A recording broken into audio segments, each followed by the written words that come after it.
Shri union रो 50तम वार्षिक सम्मेलन में उपस्थित होगापाई प्रभु मत अवकाश देते तेणु प्रभु को धन्यवाद देव देव बुधकंधमाल डिस्ट्रिक्ट सी यूनियन रो समस्त मुख्य कर्मकर्ता को कन्वेंशन में उपस्थित मंच प्रभु समस्त दास दासी एवं अतिथिगण को मो पक्ष बहुत बहुत साधुवाद एवं नमस्कार ज्ञापन करे। प्रभु का नाम धन्यवाद देव आम अवश्य टी विलंब अच्छु तथापि अल्प समय आम ईश्वर को वाक्य देखा वास्तव में आम एक आनंद परिवेश अच्छु जेहेतु 50 वर्ष धरी ख्रीष्टीय उद्योग सम्मेलन बहुत गुरुत्वपूर्ण अवदान ख्रीस्टियान समाज को दी आसी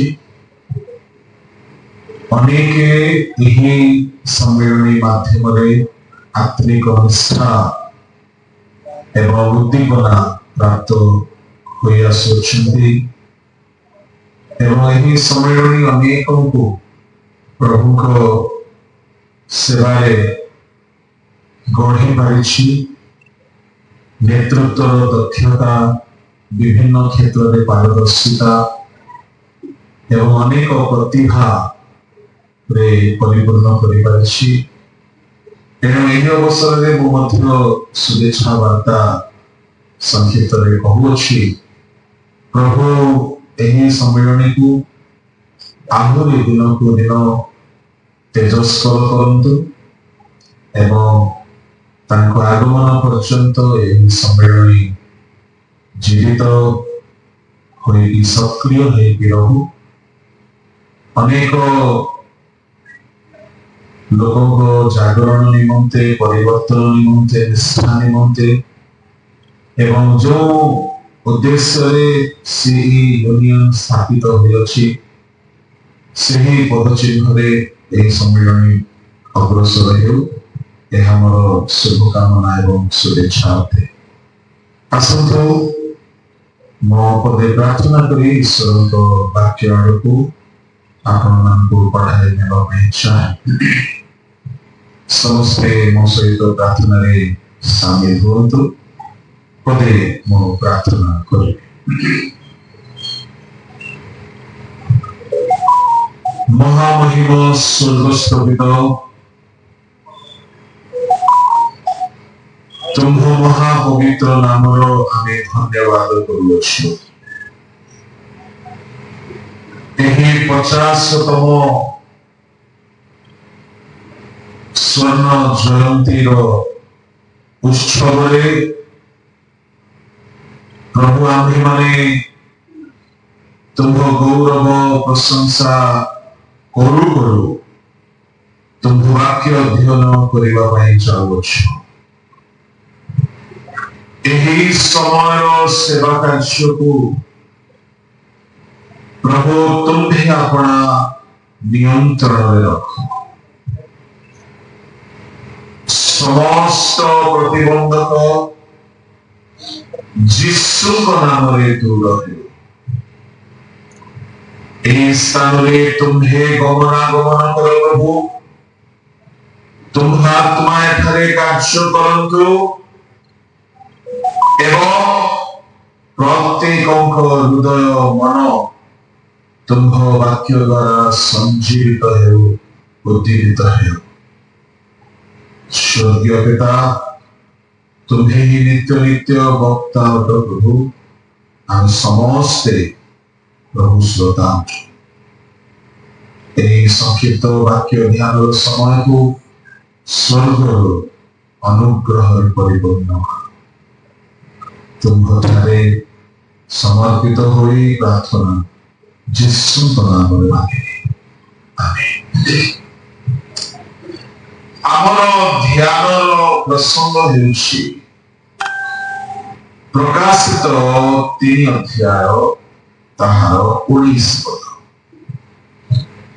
आज आमे विलंब अच्छु समय समाप्त हो जाइछि तथापि आमे संक्षिप्त वाक्य ध्यान करिबा आउ एमती तो 9टा बेले कहीं शो नाहंती ताहा गोटे नियमावली कार्यसूची लिखा जाए तेणु किसी असुविधा नहीं।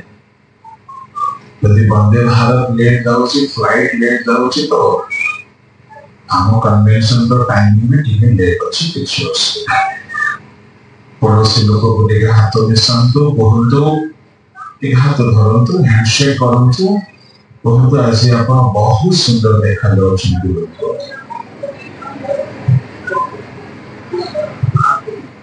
टे हाथ को हल कहतु जदि शोचे से उठी पड़ो। हाँ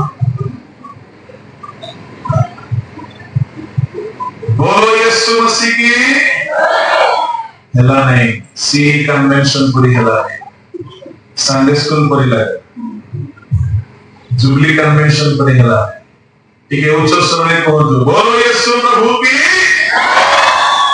भी हला एटा लोकल कन्वेंशन पूरी लगे डिस्ट्रिक्ट कन्वेंशन पूरी के है बोलो यीशु मसीह की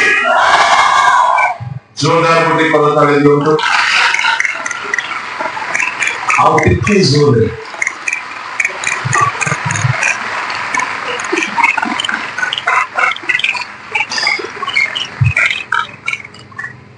खाइबार टाइम पार हो गले भोक मरी जाए सेमती अवस्था किसी कथा नहीं स्टार्टर सहित मेन कोर्स एका संगे मिसे के आज खाइदवा संक्षिप्त रे कहिला बेले को मते गुटे कथा मने पड़े ठीक है आपनकर माइंड को रिफ्रेश कर मो छोट बेले बहुत क्रिकेट प्रेमी थी एबे जमा नहीं तो एबे जमा नहीं कहीं से माने हमको 10 मार्क्स दो ना तो कहीं का खेल देखिबा बोलो यीशु प्रभु की इंडिया को माने मुझे भलो लागोंदी तो ठीक अछि तो जेते बेले 50 ओवर द मैच होउतला हठात जदी भाग्य खराब हो जाए वर्षा हो जाए गोटे टीम खेली सारी थे जो टीम खेलवा को थिबे तांकर 50 ओवर को काटी कौन कर दिया जाए 30-20 कर दिया से बापुड़ा कौन करिवो बुझी पारिवो नहीं सब फॉर्म खराब हो जाए तो बेले बेले सेमती परिस्थिति आमे थिला परि अनुभव करू जेहेतु मुख्य समय आमर सरी जाइछि एबे केमिति भाबरे मैच को जितेबार अछि तो प्रभु सहाय्य करंतु आ कोठु म आरंभ करी कोन कहिबी कोन नाही मु भी टिके चिंता रे पड़िछि जेहेतु समय बहुत ही जाइछि तथापि आजिकाली तो जुग सब शॉर्टकट जुग सब शॉर्टकट है माने दुनिया ही शॉर्टकट हो गला देखिबे क्रिकेट आओ 5 दिनिया खेल लोग देखो नांती 20 ओवर खेल देखछन YouTube रे भी लॉन्ग वीडियो देखो नांती शॉर्ट वीडियो बेसी देखछन आओ ड्रेस मध्ये लंबा लंबा पिंदना सब शॉर्टकट आसी गला वो माने भी जो माने भी जुआड़ शॉर्ट करिवो सेटा ठीक लागे एले प्रचार पर लोक मान को लॉन्ग भलो लागिवो ता बोले भाबतो नाही जे हम शॉर्टकट प्रचार करिवो आसीछु माने भलो रे धार करि ही छाड़े बोलो यीशु मसीह की हालेलुया प्रभु को नाम रे धन्यवाद देउ आसंतु हम वाक्य आलो जिबा लेखा अछि आम्भे जेते लोक को भलो पाऊ सेमान को अनुयोग वो शासन करिथा अतएव पक्षयोगी हुए मन परिवर्तन कर एही शास्त्रांशटी लाउदिकिया मंडली निमंते प्रभु जीशु ख्रीष्टंकर एक सचेतन बार्ता अटे लाउदिकिया मंडली कथा मु जाने नहीं आम सम्मेलनी को केमिति एही प्रसंगटी को रखिबा पई इच्छा हैला किंतु एतिकी जाने बोध हुए आमर अवस्था लाउदिकिया अवस्था परि हे जाय एनो प्रभु नेत्रवर्गଙ୍କ मनरे प्रवृत्ति देले एही परि गोटिए अति समय उपयोगी प्रसंगटी को रखिबा पई आउ मु विश्वास करे एहा निश्चय आम समस्तଙ୍କ ପାଇଁ लाभदायक बाक्य भीतर को शिवा पूर्व टिके लाउदिकिया मंडली कथा को न देखिले कथाटा भेई पारे भिन्न दिगरे चली कॉन्टेक्चुअल हेबा आवश्यक अटे एनो लाउदिकिया मंडली दूतंग निकट को चिट्ठी ताने दूत बोली कहिले सही मंडली पालक परमेश्वर चिट्ठी एक अध्याय प्रकाशित केही पढ़िबा पई अछंती कि ना से माने भी कौन से काम रे व्यस्त अछंती एक और 20 टिके पढ़ंतु आंभर दक्षिण हस्तरे जो सप्त नक्षत्र देखिलो हां एही हां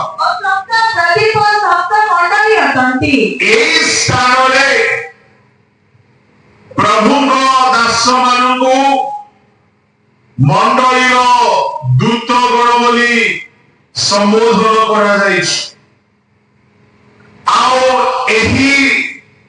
सातटी मंडली पालक माने परमेश्वर दक्षिण हस्तरे नक्षत्र भावरे जाजल्यमान हेउथिबा एक एक दासगण अटंती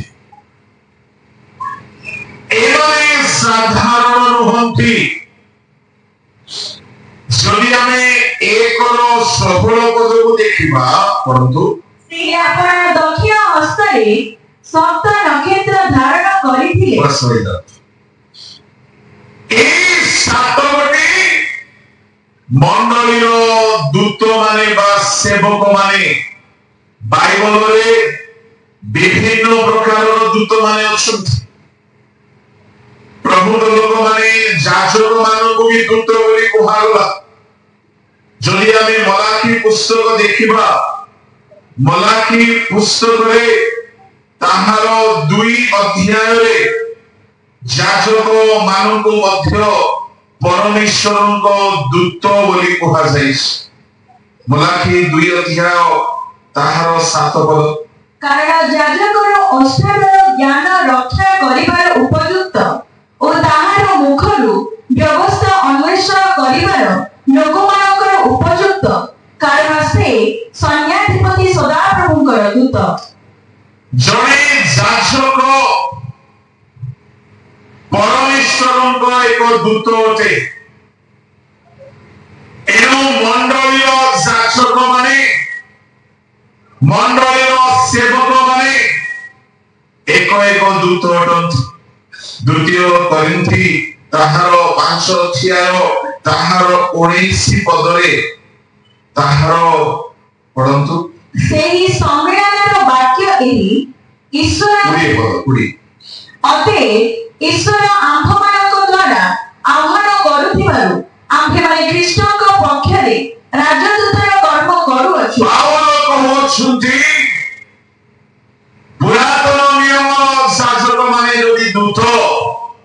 एमाने राजदूत ख्रीष्टंकर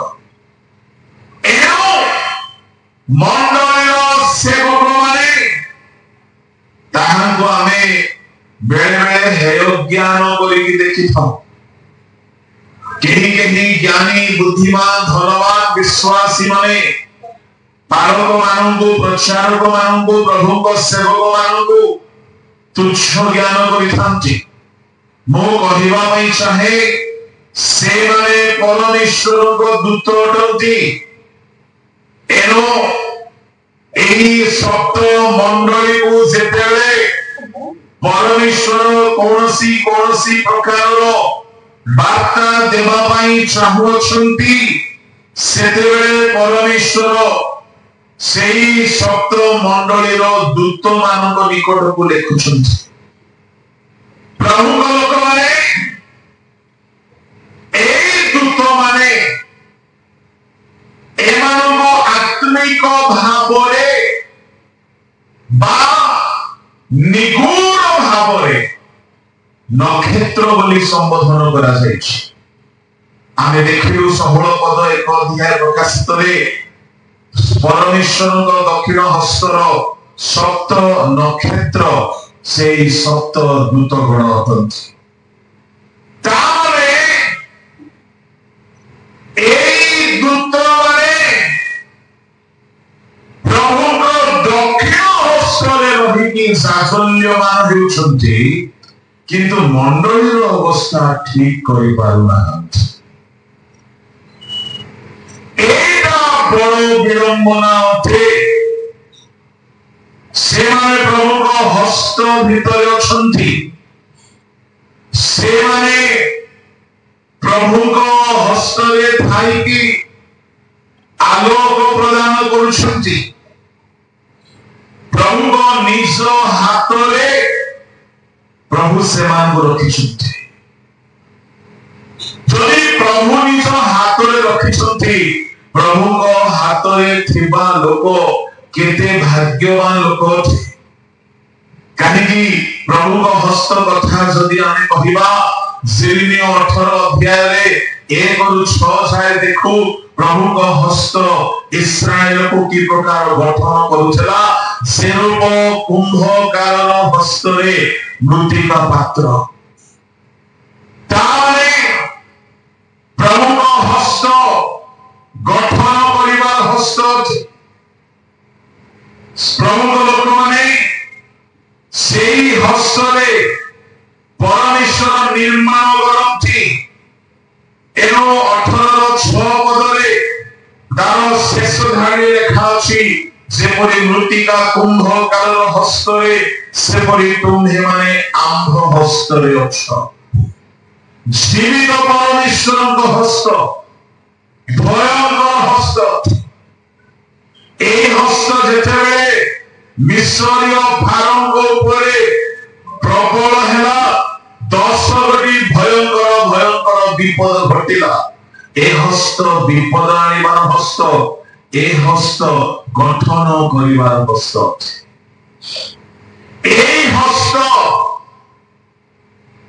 जेतेबेले दानिएल को समय दानिएल 5 अध्याय 22 23 24 पदरे आमे देखो मिने तकेल उपासी लेखिदेला गोटे साम्राज्य नष्ट हो जाउछि बाबिलोन सम्राट वंशस्कंदर संपूर्ण अधोपतन घटुछि दारियावस माध्य पारसिक सम्राट नूतन साम्राज्य स्थापन होछि तामाने प्रभु को हस्त राजगण को उत्थापन करे राजगण को पतन करे प्रभु को हस्त गठन करे प्रभु को हस्त दंड दिए प्रभु को हस्त सुरक्षा दिए जीवितिकल को ऊपर सदा प्रभु को हस्त अधिष्ठान करते शुष्क अस्थि सकल को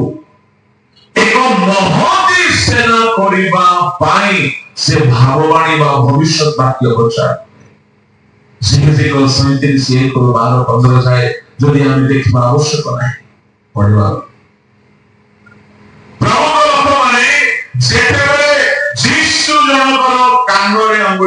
କାନ ଖୋଲିଗଲା। ଯୀଶୁ ଜଣଙ୍କୁ ସ୍ପର୍ଶ କଲେ ସେ ସୁସ୍ଥ ହୋଇଗଲା। ପ୍ରଭୁଙ୍କ ହସ୍ତ ସୁସ୍ଥକାରୀ ହସ୍ତ। ପ୍ରଭୁଙ୍କ ନାମର ଧନ୍ୟବାଦ ହେଉ। ଶିଷ୍ୟମାନଙ୍କ ସଙ୍ଗରେ ତାହାଙ୍କ ହସ୍ତ ଥିଲା। ବଳବାନ ହସ୍ତ ତଳେ ଆପଣଙ୍କୁ ନତକର ଯଥା ସମୟରେ ସେ ଉନ୍ନତ କରିବେ। ତାମାନେ ଏ ହସ୍ତ ଉନ୍ନତ କରିବାର ହସ୍ତ ଅଟେ। ଯେତେବେଳେ ଯୀଶୁ ମୁଣ୍ଡ ନୁଆଁଇ ମାଟିରେ ହସ୍ତରେ ଲେଖିବାକୁ ଲାଗିଲେ, ଫାରୁସୀ ମାନଙ୍କର ପାପର ବୋଧ ସେମାନଙ୍କୁ ଜଣା ପଡିଲା। ଜଣେ ହେଲେ ସେଠାରେ ଆଉ ବସ୍ତ୍ରାଘାତ କଲେ ନାହିଁ, ସବୁ ଛାଡିଗଲେ। ତାମାନେ ଏ ହସ୍ତ ନ୍ୟାୟ କରିବାର ହସ୍ତ ଅଟେ।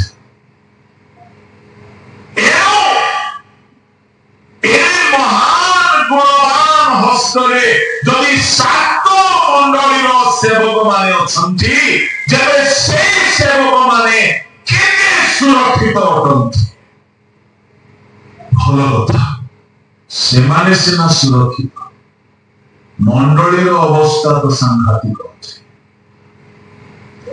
যদি ଆମେ ଦେଖୁ ସାଦି ମଣ୍ଡଳୀ, ଆମେ ପରଦମ ସ୍ମରଣା ଥୟୋତିରା ମଣ୍ଡଳୀ, ସବୁ ମଣ୍ଡଳୀର ଦୂତ ନିକଟକୁ ଚିଠି ଲେଖାଯାଇଛି। କଣ ଆମର ପ୍ରସଙ୍ଗରେ ଲାଓଦିକିଆ ମଣ୍ଡଳୀକୁ ପ୍ରଭୁଙ୍କର ବାର୍ତ୍ତା ଅଛି। ଏହି ମଣ୍ଡଳୀ ପାଇଁ ପ୍ରଭୁ ସମ୍ବୋଧନ କରି କହୁଛନ୍ତି ଯେ ସତ୍, ଯେ ବିଶ୍ୱସ୍ତ, ସତ୍ୟ ସାକ୍ଷୀ, ସେ ଯେ ଈଶ୍ୱରଙ୍କ ସୃଷ୍ଟିର ଆଦିକର୍ତ୍ତା, ସେ ଏହା କହନ୍ତି। ଆମ୍ଭେ ତୁମ୍ଭର କର୍ମ ଜାଣୁ, ତୁମ୍ଭେ ଶୀତଳ ନୁହ କି ଉଷ୍ମ ହିଁ ନୁହ। ତୁମ୍ଭେ ଶୀତଳ କି ଉଷ୍ମ ହେଲେ ଭଲ ହୁଅନ୍ତା। ଏଣୁ ତୁମ୍ଭେ ଶୀତଳ କି ଉଷ୍ମ ନ ହୋଇ ସଦୁଷ୍ମ ହେବାରୁ ଆମ୍ଭେ ତୁମ୍ଭକୁ ଆପଣା ମୁଖରୁ ଉଦ୍ଗାର କରିବାକୁ ଯାଉଛୁ। ପରମେଶ୍ୱର କହୁଛନ୍ତି, ତୁମେ ଶୀତଳ ନୁହ କି ତୁମେ ଉଷ୍ମ ନୁହ, ତୁମେ ସଦୁଷ୍ମ ହେବାରୁ ଆମ୍ଭେ ତୁମ୍ଭକୁ ଆପଣା ମୁଖରୁ ଉଦ୍ଗାର କରିବାକୁ ଯାଉଛୁ। ପ୍ରଭୁଙ୍କ ଲୋକମାନେ ଉଦ୍ଗାର, ପରମେଶ୍ୱର କହୁଛନ୍ତି, ଆମ୍ଭେ ହେ ଲାଓଦିକିଆ ମଣ୍ଡଳୀ, ଆମ୍ଭେ ତୁମ୍ଭକୁ ଉଦ୍ଗାର କରିବାକୁ ଯାଉଛୁ। ଆଚ୍ଛା, ଉଦ୍ଗାରକୁ ଲୋକାଲ ସରଳ ସହଜ ଭାଷାରେ ବାନ୍ତି ବୋଲି କହନ୍ତି। ଯଦି ପରମେଶ୍ୱର ଉଦ୍ଗାର କରିବାକୁ ଯାଉଛନ୍ତି, ତାହେଲେ ଲାଓଦିକିଆ ମଣ୍ଡଳୀର ବିଶ୍ୱାସୀ ମାନେ କେଉଁ ସ୍ଥାନରେ ରହିଅଛନ୍ତି?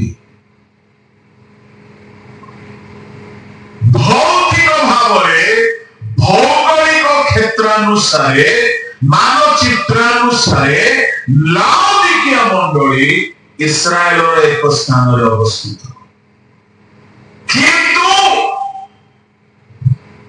ଆତ୍ମିକ ଭାବରେ ପରମେଶ୍ୱର ଲାଓଦିକିଆ ମଣ୍ଡଳୀକୁ ନିଜ ଭିତରେ ଧାରଣ କରିଛନ୍ତି।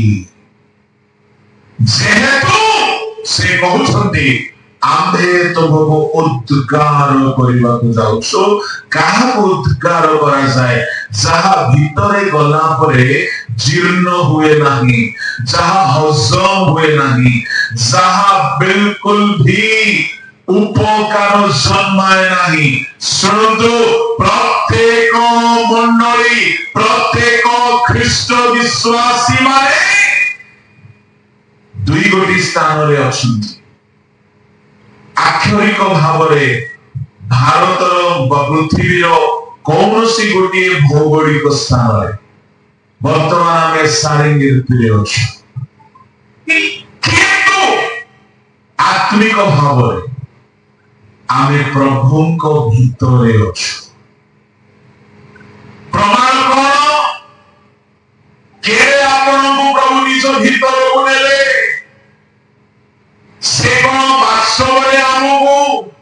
निज भीतरକୁ ନେଇଛନ୍ତି।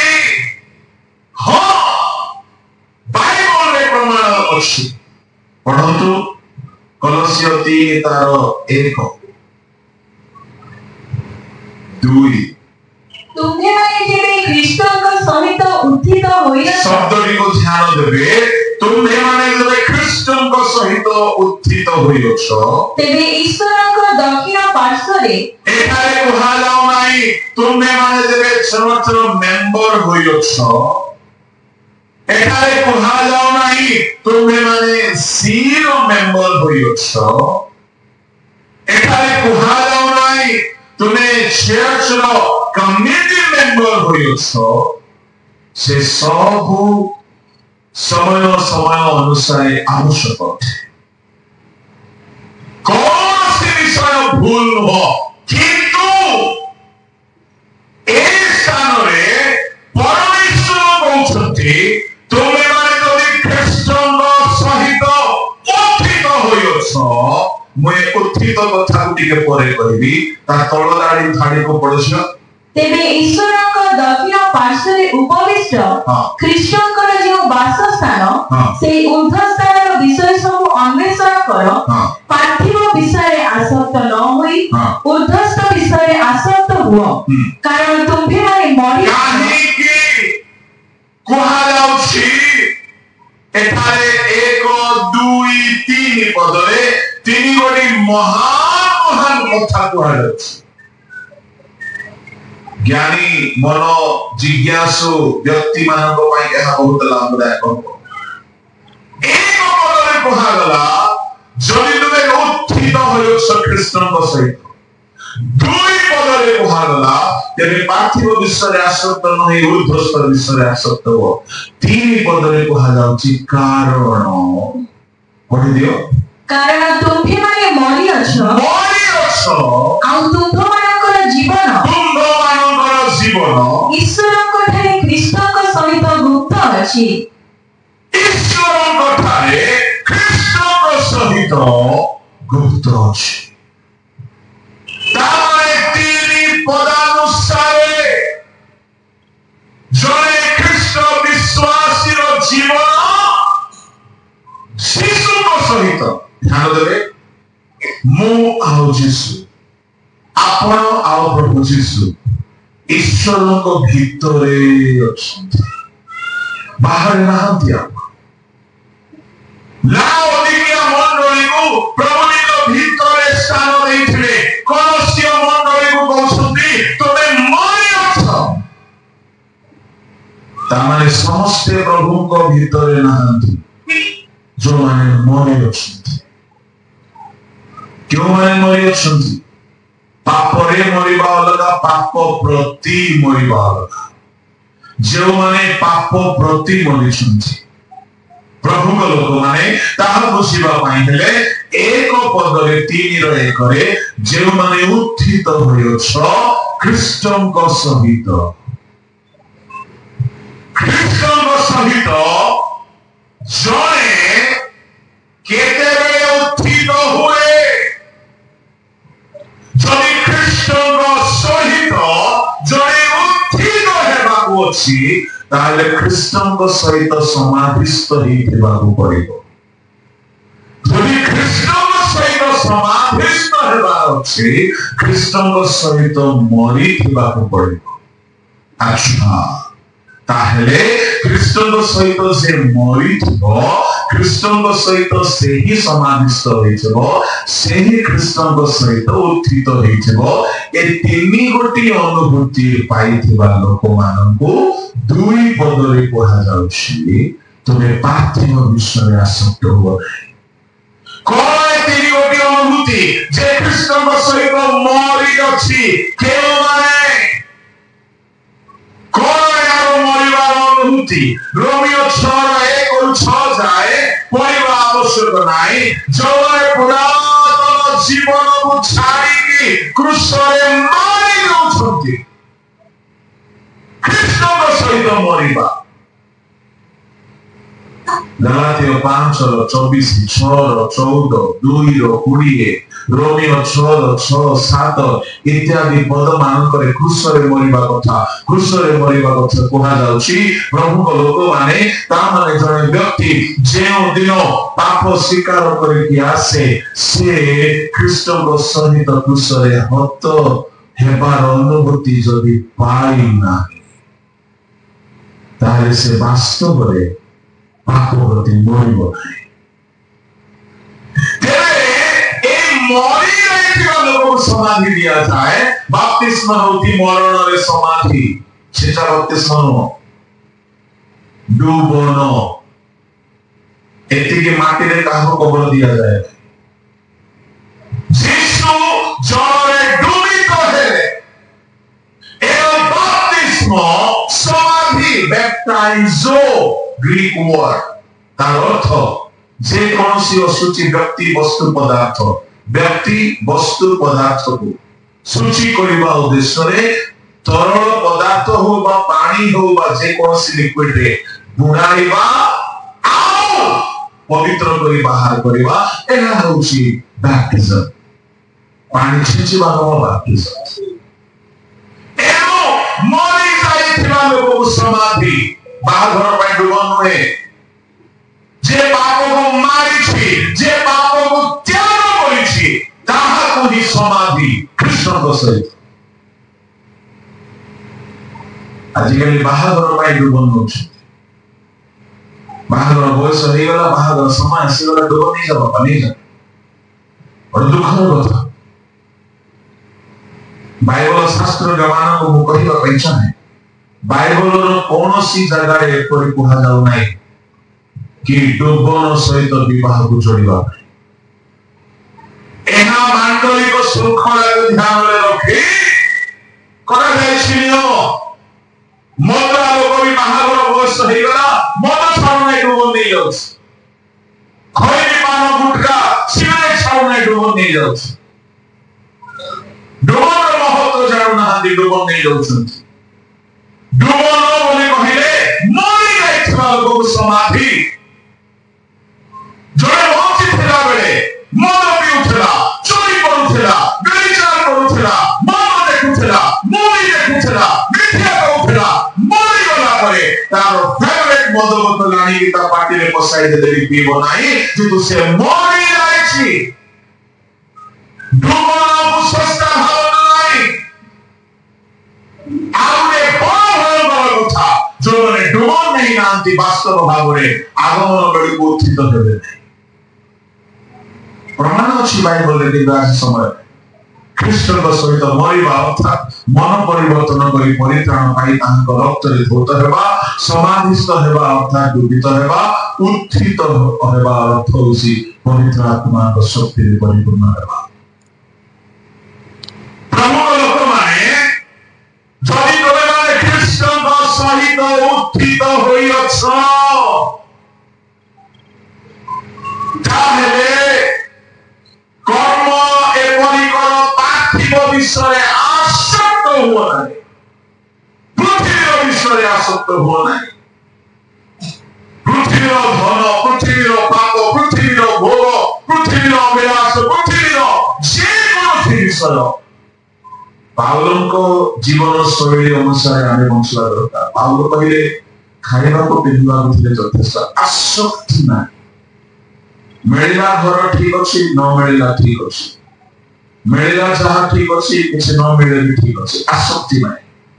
କାହିଁକି?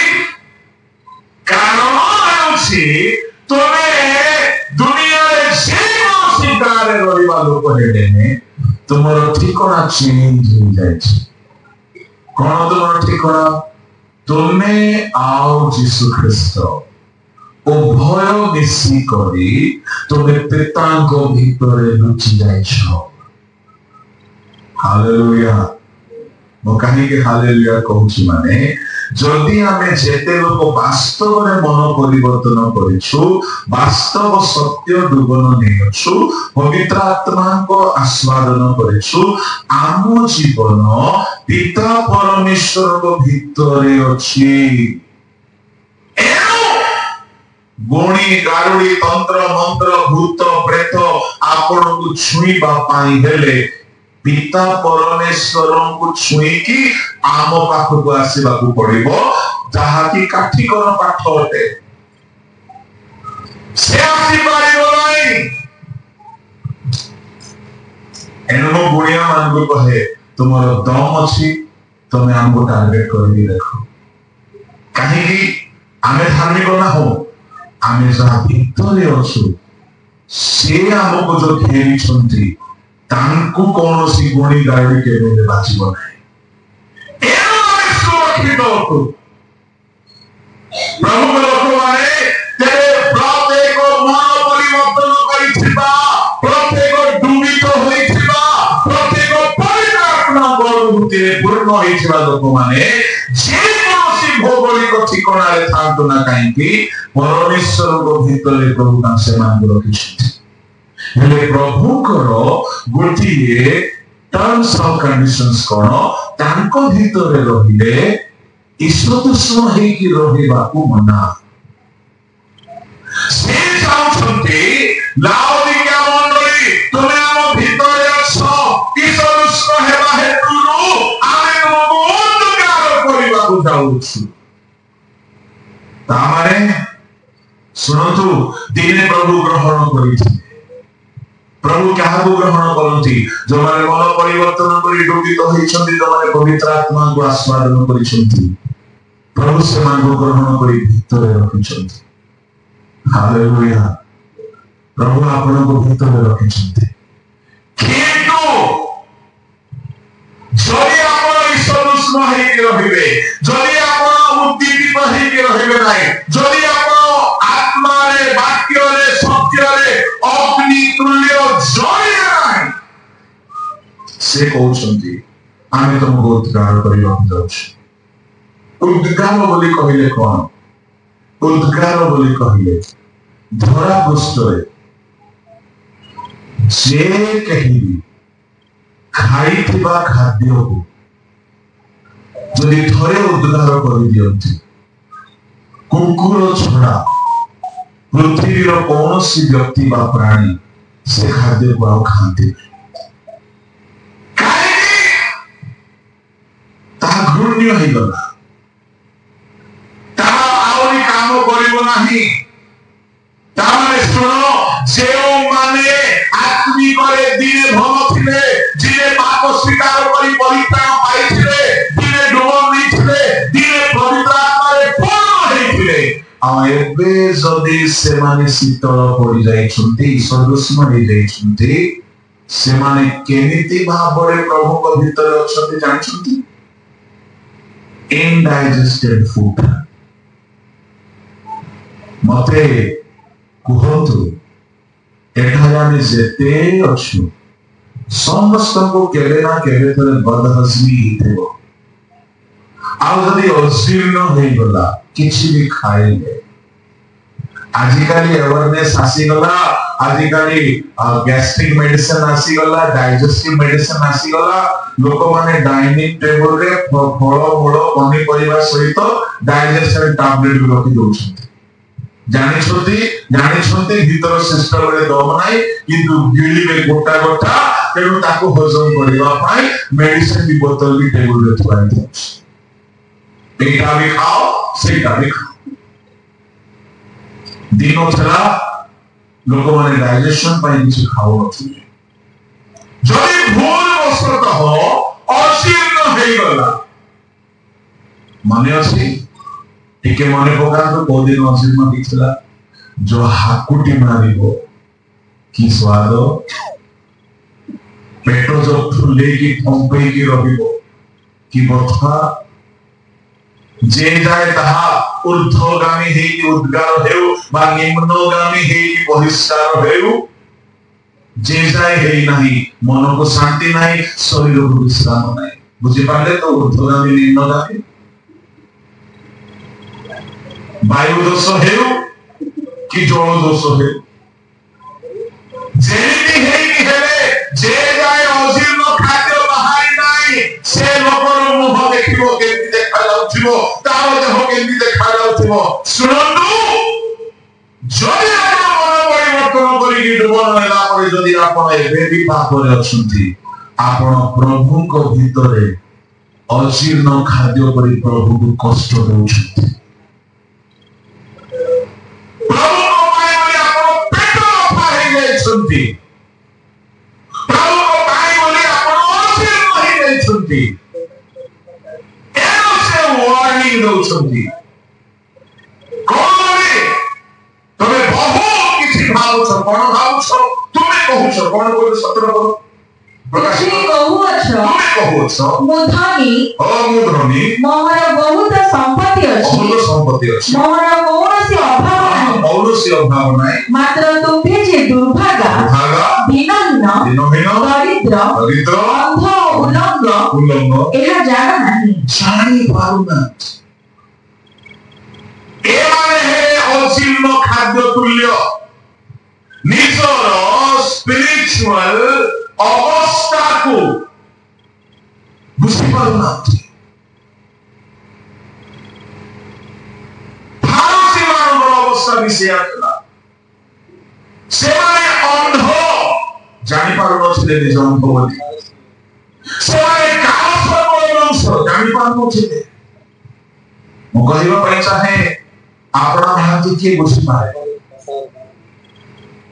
ଆମେ ବେଳେ ବେଳେ ଆକ୍ଷରିକ ଭାବରେ ସାମାଜିକ ଭାବରେ ବହୁତ ଉତ୍ସର୍ଗୀ ହେଇକି ବହୁତ ପରିଶ୍ରମ କରୁ, ଓକେ, ଭଲ କଥା, କିନ୍ତୁ ନିଜ ଅବସ୍ଥାକୁ ବି ଜାଣିବା ଦରକାର।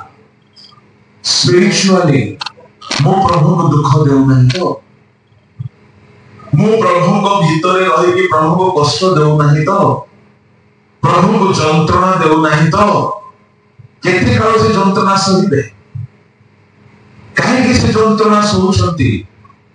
କେଉଁମାନଙ୍କ ପାଇଁ ଯନ୍ତ୍ରଣା ସହୁଛନ୍ତି? ଯୋଉମାନେ କି ନିଜର ଅବସ୍ଥା ବୁଝି ପାରୁନାହାନ୍ତି, ଯୋଉମାନେ ଜାଣି ପାରୁନାହାନ୍ତି କି ସେମାନେ କେତେ ଦୁର୍ବଳ, କେତେ ଅଭାଗା, କେତେ ବଡ ପାପୀ, କେତେ କପଟି, କେତେ ପାଖଣ୍ଡ, କେତେ ମୂର୍ଖ। ସେମିତି ମଣ୍ଡଳୀକୁ କହୁଛନ୍ତି, ଆମେ ଯେତେ ଲୋକକୁ ଭଲ ପାଉ ସେମାନଙ୍କୁ ଅନୁଯୋଗ ଶାସନ କରିଥାଉ, ଅତଏବ ଉଦ୍ଯୋଗୀ ହୋଇ ମନ ପରିବର୍ତ୍ତନ କର। ପ୍ରଭୁ ଥରେ ଗ୍ରହଣ କରିଛନ୍ତି, ସେ ୱାର୍ଣ୍ଣିଂ ଦଉଛନ୍ତି। ଆହୁରି କଣ ୱାର୍ଣ୍ଣିଂ ଦଉଛନ୍ତି? 18 ପଦ ପଢନ୍ତୁ। ଏଣୁ ଆମ୍ଭେ ତୁମକୁ ଏହି ପରାମର୍ଶ ଦେଉଅଛୁ, ତୁମ୍ଭେ ଧନୀ ହେବା ନିମନ୍ତେ ଅଗ୍ନିରେ ପରିଷ୍କୃତ ସୁବର୍ଣ୍ଣ ଆଉ ତୁମ୍ଭ ଉଲଙ୍ଗତାର ଲଜ୍ଜା ଯେପରି ପ୍ରକାଶିତ ନ ହୁଏ, ଏଥିପାଇଁ ପରିଧାନ କରିବା ପାଇଁ ଶୁକ୍ଳ ବସ୍ତ୍ର, ପୁଣି ଦୃଷ୍ଟି ପାଇବା ନିମନ୍ତେ ଚକ୍ଷୁରେ ଲେପନ କରିବା ପାଇଁ ଅଞ୍ଜନ ଆମ୍ଭ ନିକଟରୁ କିଣ। ଆମ୍ଭେ ଯେତେ ଲୋକଙ୍କୁ ଭଲ ପାଉ ସେମାନଙ୍କୁ ଅନୁଯୋଗ ଓ ଶାସନ କରିଥାଉ, ଅତଏବ ଉଦ୍ଯୋଗୀ ହୋଇ ମନ ପରିବର୍ତ୍ତନ କର। ପ୍ରଭୁ ଚାହୁଁଛନ୍ତି ଏମାନେ ପରିବର୍ତ୍ତନ ହେଉଛନ୍ତି। ତାମାନେ ଯେତେ ଜଣ ଦିନେ ପରିବର୍ତ୍ତନ ହେଇଥିଲେ ବର୍ତ୍ତମାନ ସଦୃଶ୍ୟ ହେଇଯାଇଛନ୍ତି। ଯଦି ପରିବର୍ତ୍ତନ ହେବେ ନାହିଁ, ପ୍ରଭୁ ଉଦ୍ଗାର କରିବେ। ଏ ଉଦ୍ଗାର ହେଉଛି ଶାସନ। ଶୁଣନ୍ତୁ, ବାଇବଲରେ ସେ କାହା କାହାକୁ ଉଦ୍ଧାର କରିଦେଲେ? ଝିଅମାନଙ୍କୁ ଉଦ୍ଧାର କରିଦେଲେ, ଆଉ ଗ୍ରହଣ କଲେ ନାହିଁ। ଏତେ ସହଜରେ ଉଦ୍ଧାର କରନ୍ତି ନାହିଁ। ଆମେ ଗୋଟିଏ ଖାଦ୍ୟ ଅତି ପସନ୍ଦ ହେଇକି ପ୍ରେମରେ ରୁଚି ନେଇ ଆମୋଦ ପ୍ରମୋଦ କରିକି ଖାଅ, କେତେ ଖୁସି ଭାବୁ, ଏହା ମୋ ଦେହକୁ ବଳ ଯୋଗାଇବ। କାହା ଦେହକୁ? ମୋ ଦେହକୁ, ମୋ ଆଖିକୁ, ମୋ ସ୍କିନକୁ, ମୋ କେଶକୁ, ମୋ ମାଂସ ଶରୀରକୁ। ଶୁଣନ୍ତୁ, ପ୍ରଭୁ ଆପଣଙ୍କୁ ଗ୍ରହଣ କଲେ। ଖ୍ରୀଷ୍ଟଙ୍କ ଶରୀରକୁ ଆପଣ ବଳ ଯୋଗାଇବା ବ୍ୟକ୍ତି ହେବା ଆବଶ୍ୟକ। କୋଉ ଖ୍ରୀଷ୍ଟଙ୍କ ଶରୀର? ମଣ୍ଡଳୀ। ଆପଣ ମଣ୍ଡଳୀକୁ ବଳ ଯୋଗାଇବା ଲୋକ ହେଉଛନ୍ତି ମଣ୍ଡଳୀ ଭିତରେ ରହି, ନା ମଣ୍ଡଳୀକୁ ଭାଙ୍ଗିବା ଲୋକ ହେଉଛନ୍ତି?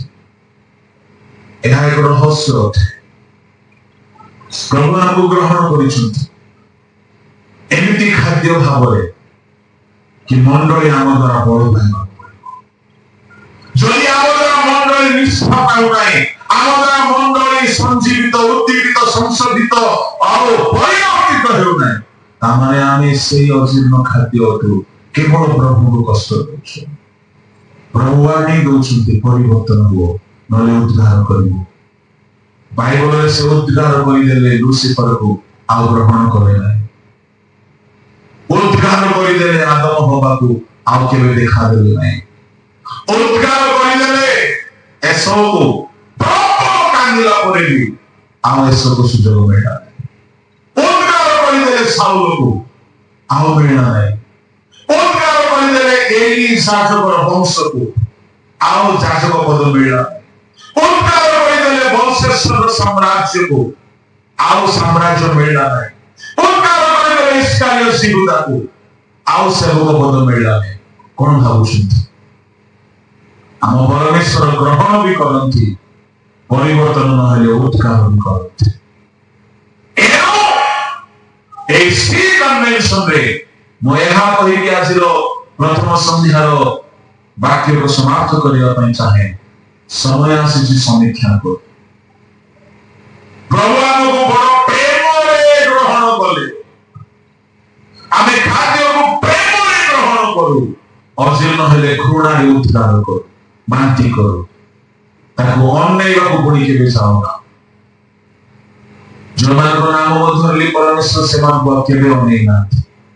ଆମ ପରମେଶ୍ୱର ଗ୍ରହଣ ବି କରନ୍ତି, ପରିତ୍ୟାଗ ବି କରନ୍ତି। ସେ କହୁଛନ୍ତି ଉତ୍ସବୀ ହୁଅ, ମନ ପରିବର୍ତ୍ତନ କର, କାହିଁକି ସେ ଶୀଘ୍ର ଆସୁଛି। ପ୍ରଭୁଙ୍କ ଲୋକମାନେ ଏହି 3 ଦିବସୀୟ ସମ୍ମିଳନୀର ସ୍ୱର୍ଣ୍ଣ ଜୟନ୍ତୀର ସଭାରେ ପ୍ରଭୁ ଆମ ସମସ୍ତଙ୍କୁ ସାହାଯ୍ୟ କରନ୍ତୁ। ଆମେ ଉତ୍ସବୀ ହେଉ, ପରିବର୍ତ୍ତନ ହେଉ, ତାହେଲେ କଣ ହେବ ଜାଣିଛନ୍ତି? ସେ ଦ୍ୱାର ନିକଟରେ ଠିଆ ହେଇଛନ୍ତି, ସେ ଭିତରକୁ ଆସିବେ, ଆମ ସହିତ ପୁଣି ଭୋଜନ କରିବେ, ସେ ଆମକୁ ସିଂହାସନରେ ବସିବାକୁ ଦେବେ।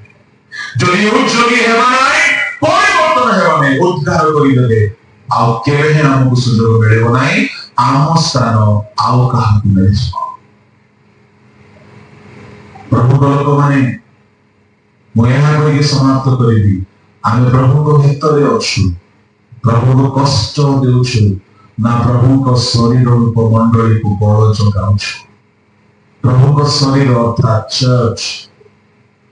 ଚର୍ଚ୍ଚ ମଣ୍ଡଳୀ, are we strengthening the body of Christ or destroying it?